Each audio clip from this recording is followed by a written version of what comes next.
Oras na para pag-usapan ang mga bagay na unique sa'yo. Alamin ang mga payo mula sa ating millennial psychologist dito sa All About You.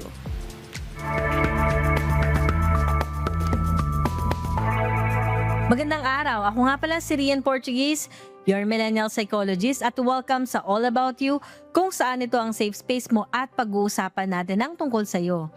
Para sa araw na to, basahin natin yung question mula sa third year psych student. Ayan, sabi niya, I'm a third year psych student.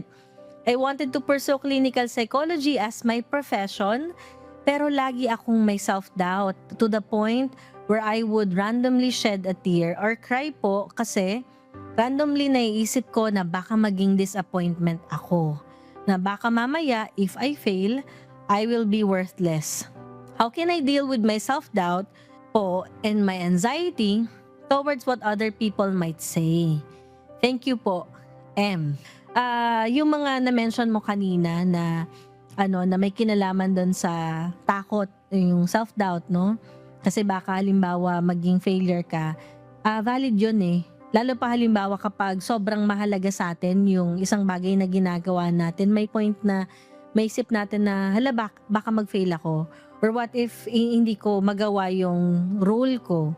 'Di ba? Lalo pa syempre pag magiging mental health professional ka, nandun talaga yung takot na hala, paano kung hindi ko siya magawa or magampanan ng maayos. So, the mere fact na nag-iisip ka ng ganun, kahit papano na may takot ka na baka mag-fail ka, ibig sabihin ikaw yung tipo ng tao na pinagbubutihan mo yung ginagawa mo.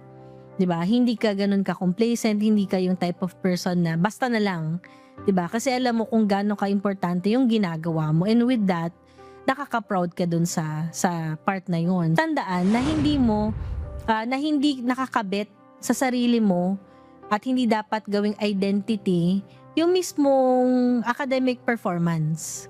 'Di ba? Magkaiba yung academic performance. Bahagi lang 'to ng ginagawa mo pero hindi siya identity. Halimbawa, Dean's Lister, President's List, or yung mga Latin Honor, maganda siya, bonus yun sa performance pero hindi siya identity.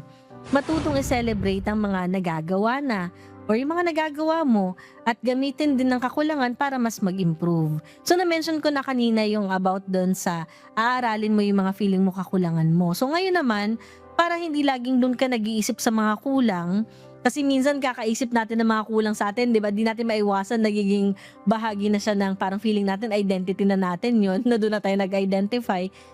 Maganda rin na balikan mo, ano ba yung mga bagay na successful ka? Saan ka ba magaling? Doon ka mas mag-focus para doon ka mag-excel. I-practice din ng self-kindness o yung pagiging mabuti sa sarili.